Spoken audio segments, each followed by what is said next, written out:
years of excellence. Sun International Institute of Tourism and Management.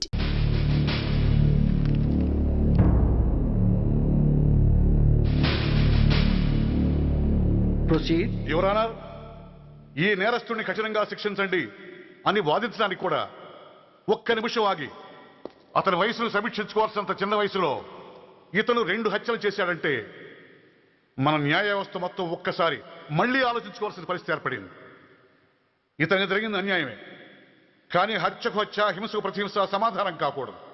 ఇతను చేసిన తప్పుకు తప్పకుండా శిక్ష విధించాల్సిందే. కానీ వేసి ఆ శిక్షలా మాత్రం కాకుండా మొత్తం బాలలోకానికి రేపటి తరానికి శిక్షణలా అనిపించాలి. It's my sincere request. That's all your honour. బాబు, నువ్వు చెప్పుకోవాల్సింది ఏమైనా ఉందా? ఆ హత్యకు సంబంధించిన అన్ని వివరాలు మాకు తెలిసిన ఎక్స్ మినిస్టర్ ఈ ఊళ్ళో పవర్ఫుల్ పర్సన్ అయిన చౌడప్పకి అగెనిస్ట్ గా సాక్ష్యం చెప్పడానికి ఎవరూ ముందుకు రాకపోయేసరికి కేసు క్లోజ్ చేయాల్సి వచ్చింది. మీలాంటి ధైర్యవంతులు ఊరికి ఒక్కరుంటే చాలు, మా డిపార్ట్మెంట్కి ఎంతో హెల్ప్ అవుతుంది. దేశం కోసం ప్రాణాలు ఇవ్వడానికి సిద్ధపడ్డ సైనికుడిని నేను. మేం కాపాడుతున్న దేశంలో ఇలాంటి కిరాతులు ఉండటానికి వీల్లేదు. ఇదిగోండి కంప్లైంట్, వెంటనే కేసు బుక్ చేయండి. మీరు ఎప్పుడు రమ్మంటే అప్పుడు నేను కోర్టుకు రావడానికి సిద్ధం. Thank you. I appreciate your spirit. Thank you. అవసరమైనప్పుడు కబురు పెడతాను, మీరు తప్పకుండా రావాలి. షూర్.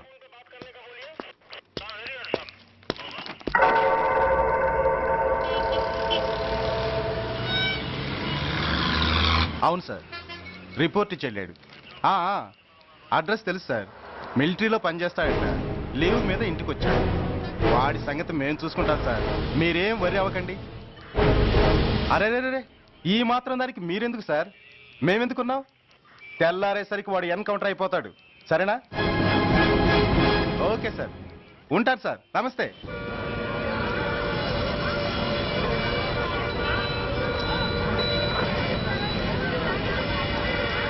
నాన్న, మనం ఈ ఊరొదిలి ఎందుకు వెళ్ళిపోతున్నావు? ఈ ఊళ్ళో కొందరు చెడ్డోళ్ళు ఉన్నారు బాబు. ఎవరు వాళ్ళు?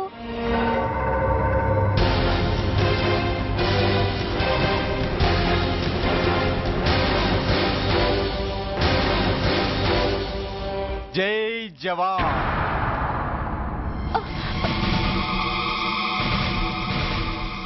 కోర్టుకొచ్చి సాక్ష్యం చెబుతాన్న మిలిటరీ ఆయన చెప్పా పెట్టకుండా ఊరొదిలి పారిపోతున్నారే. రేయ్, నేను సైనికుడినిరా. వెన్ను చూపించి పారిపోవడం నాకు అలవాట్లేదు. కాకి బట్టలు తొడుక్కొని అలాంటి లుచ్చాల దగ్గర పాకి పని చేసే నీలాంటి వాళ్ళ పని పెట్టడానికి మళ్ళీ తప్పకుండా తిరిగి వస్తాను రా. అంత లేదమ్మా, అసలు నువ్వు ఇక్కడి నుంచి వెళితే కదా తిరిగి రావటానికి. తమ్ముంటే ఆపండి రా. చా రండిరా.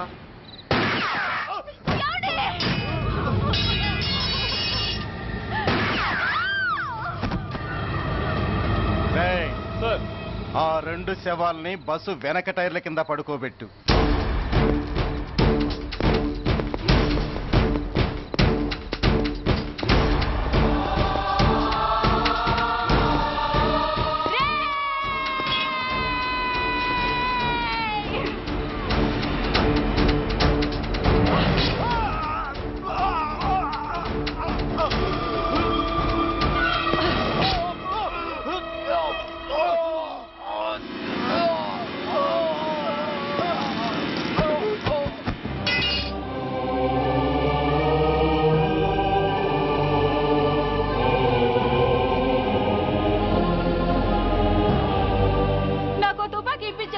ఇక్కడున్న పోలీసులందరినీ చంపేస్తారు సార్. వాళ్ళు మంచి వాళ్ళు కాదు సార్.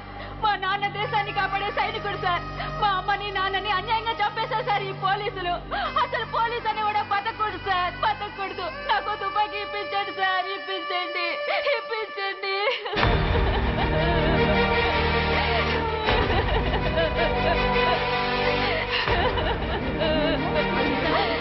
Order, order.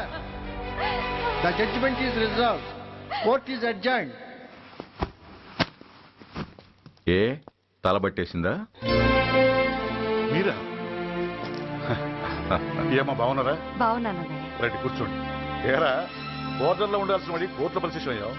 ఎంతసేపు అయింది వచ్చి? ఈ కేసు హియరింగ్ స్టార్ట్ అయ్యేసరికి వచ్చామన్నయ్య. ఇంతకీ ఆ అబ్బాయికి ఏం శిక్ష పడొచ్చు? ఏముందమ్మా, మైనర్ కాబట్టి కొన్నాళ్ళ పాటు రీఫార్మ్ స్కూల్ పంపించాల్సి ఉంటుంది. ఆ శిక్ష వేసేసి చేతులు దులిపేసుకుంటారు అంతేగా? నేరం చేసిన వాడికి శిక్ష వేయటం చేతులు దులుపుడు ఎలా అవుతుందిరా?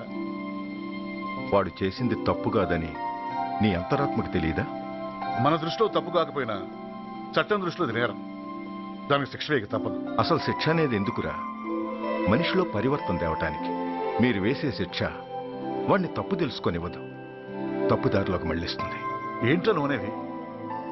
ఆ పసి మనసులో ఎంత ఆవేదన ఆవేశం ఉన్నాయో చూసావు కదా. శిక్షాకాలంలో అవి వాడితో పాటే పెరుగుతాయి తప్ప తరగవు.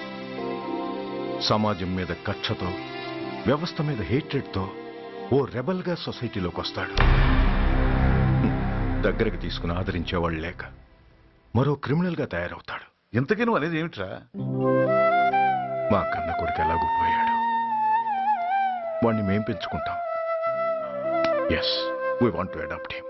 I appreciate your humanity major Bhargav, but చట్టానికి విచారణ చేయటంలోనూ శిక్ష విధించటంలోనే కాదు, ఆ శిక్షను అమలు చేయటంలో కూడా కొన్ని పరిమితులుంటాయి. శిక్షాకాలం పూర్తి కాకుండా అతన్ని మీకు హ్యాండ్ ఓవర్ చేయటం కష్టం అవుతుంది. ఇంతకీ ఆ కుర్రాడి మీద మీకు ఎందుకంత ఇంట్రెస్ట్? అతను ఓ సిన్సియర్ మిలిటరీ మ్యాన్ కొడుకు సార్. అంటే ఆ చనిపోయిన అతను? He was my subordinate sir. Oh, I see. Okay, I will do one thing. ప్రస్తుతానికి ప్రొసీజర్ ప్రకారం అతన్ని రిఫార్మ్ స్కూల్కి పంపిద్దాం. ఈలోగా గవర్నమెంట్కి, లా అండ్ ఆర్డర్ డిపార్ట్మెంట్కి స్పెషల్ పర్మిషన్ కోసం అప్లై చేసి వాళ్ళని ఒప్పిస్తాను. ఆ తర్వాత అతన్ని మీరు తీసుకెళ్ళవచ్చు. Thank you very much sir. వస్తాం సార్. మంచిది. మేజర్ గారు, ఆ కుర్రాడిని మీరు ఏం చేద్దాం అనుకుంటున్నారు? ఏ డిపార్ట్మెంట్ అయితే అధికార దుర్వినియోగం చేసి ఓ నేరస్తుని తయారు చేసిందో అదే డిపార్ట్మెంట్లో చేరుస్తాను. I will make him an honest police officer.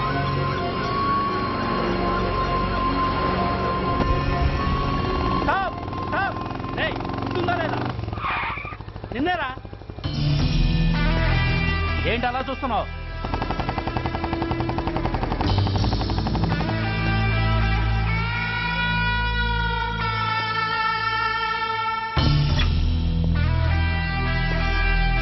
ఏంట్రా?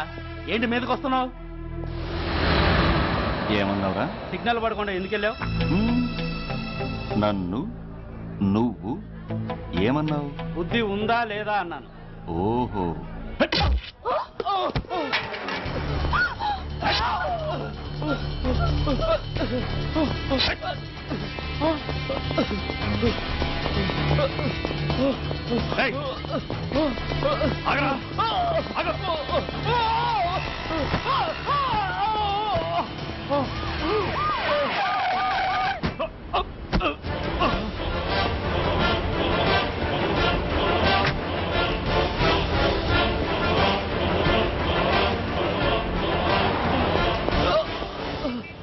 అతని హాస్పిటల్కి తీసుకెళ్ళండి.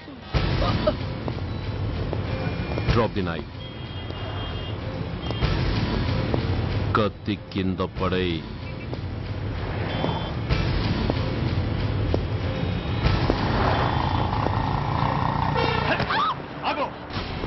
ముందుకొస్తే దీన్ని చంపేస్తా. చంపే. చంపితే ఏమవుతుంది? నిన్ను చంపడం నాకు ఇంకా తేలికవుతుంది. కమాన్, చంపే. ఆలోచిస్తావే కిల్లర్?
నమస్తే సార్.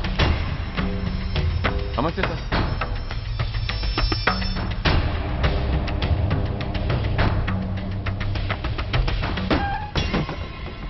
నేనెవరిని? మీరు అదే నేనెవరిని? మినిస్టర్ అప్పలనాయుడు గారు సార్. మరి వాడేవాడు? మీ అబ్బాయి గారు సార్. అంటే అది తెలిసే వాడిని లోపలేసావా? ఎఫ్ఐఆర్ ఎక్కడ్రా? ఆ?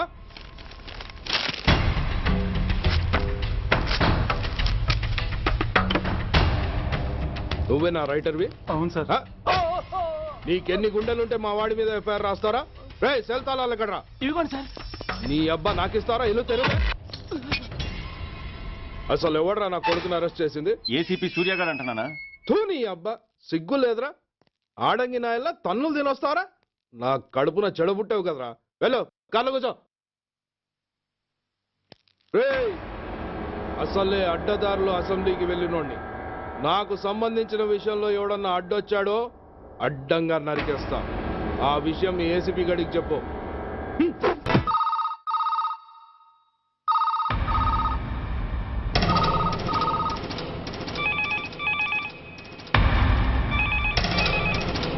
Commissioner here. ఏంటి ఏ పోలీస్ స్టేషన్లోనూ ఫోన్లు ఎత్తడం లేదా? ఏమయ్యారు వీళ్ళంతా?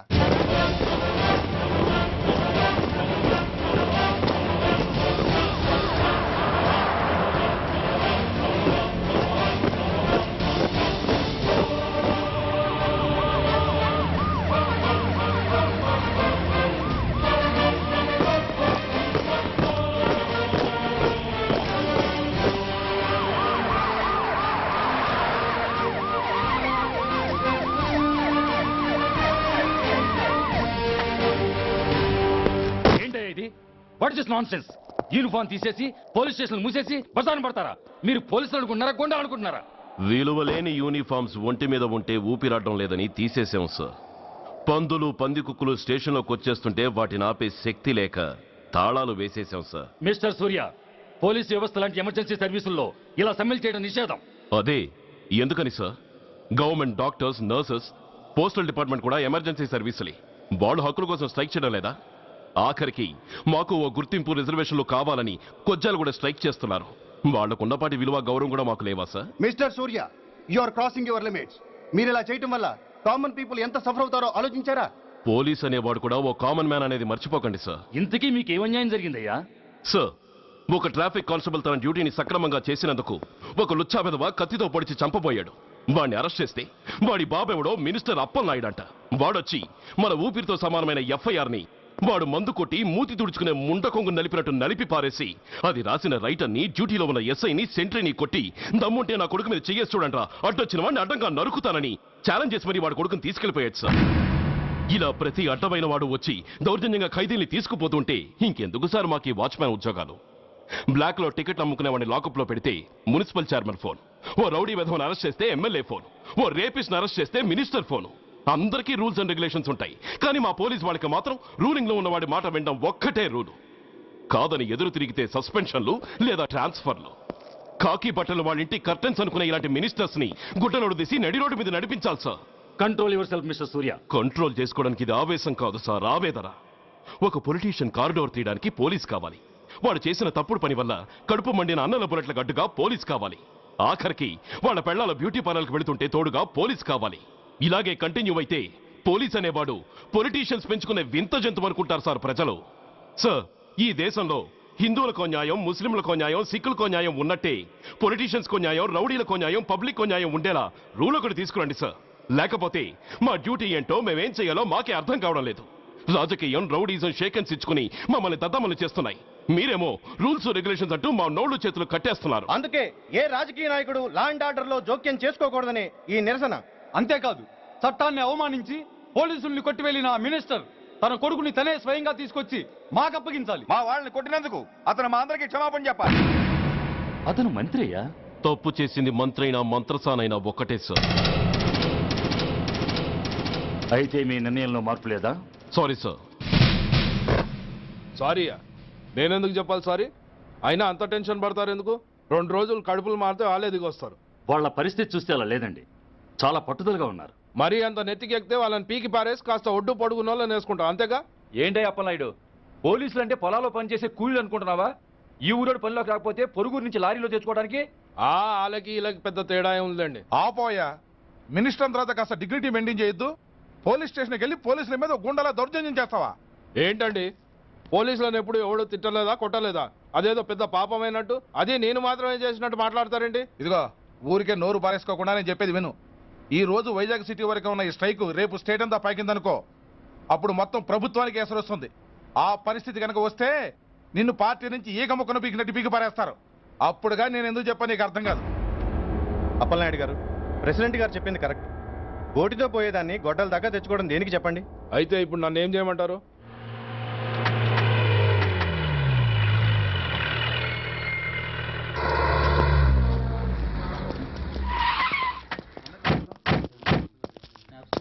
హలో, మా ఈ నిరసన పబ్లిసిటీ కోసం కాదు, మా ప్రాబ్లం సాల్వ్ చేసుకోవడం కోసమని మీకు ముందే చెప్పాను. మళ్ళీ ఎందుకు వచ్చారు? మినిస్టర్ గారు రమ్మంటే రాకుండా ఎలా ఉండగలం సార్? మినిస్టరా? ఏ మినిస్టర్? అప్పలనాయుడు గారే సార్. అదిగో అప్పలనాయుడు గారు వచ్చేసారు, పదండి.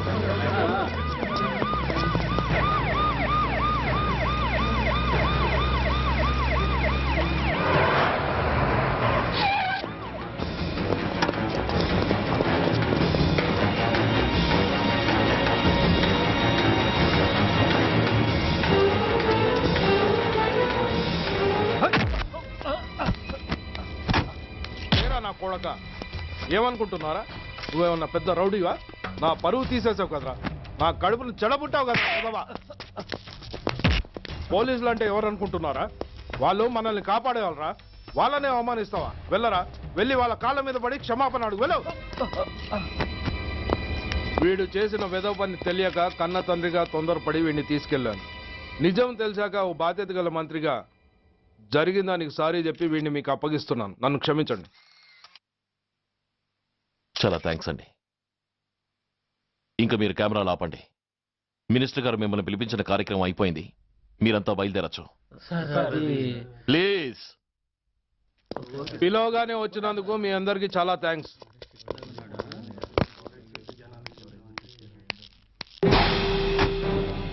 ఏంటయ్యా ఇది? ఎందుకు డోర్ మూసావు? ఏ సెక్యూరిటీ, అలా చూస్తూ నిలబడతా అండి. ఏంటయ్యా ఇది? మీరు చెప్పింది చేశానుగా, నా కొడుకుని మీకు అప్పగించాను, మీ అందరికీ సారీ చెప్పాను, ఇంకా ఏంటి? చేసిన ప్రతి తప్పుకి సారీ అంటమే శిక్ష అయితే లా బుక్లన్నీ పాకెట్లో పెట్టుకునే డైరీ సైజుకి పడిపోతాయి. ఇంతకీ ఏంటయ్యా నువ్వు అనేది? మీరు మా వాళ్ళకిచ్చినవి తీసుకెళ్లిపోండి. ఒకళ్ళిచ్చిన ఉంచుకోవడం మాకు అలవాట్లేదు. నేనా? నేనేమిచ్చాను? మరీ అంత మతిమరుపు అయితే ఎలా సార్? ఓయ్, ఏంటిది? మీరు మా ఎస్ఐకి చెప్పుతో ఇచ్చారు, అతని తరఫున నేను మీకు షూతో ఇస్తున్నాను. ఏయ్, ఎంత ధైర్యం రా నీకు? నన్నే కొడతావా? నీ ఎంత చూస్తాను, ప్రాణాలు తీస్తాను. ఏయ్, డిఐజీ కమిషనర్ ఎక్కడా మీరు?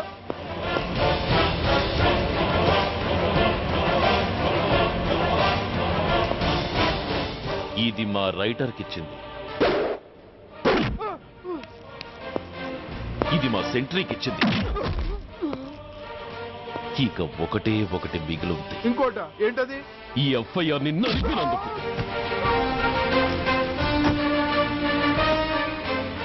ఇక మీరు వెళ్ళండి. డ్రైవర్, వాడిని తీసుకెళ్లి లాకప్ లో పెట్టండి. ఇక మీరందరూ డ్యూటీలో జాయిన్ అవ్వచ్చు.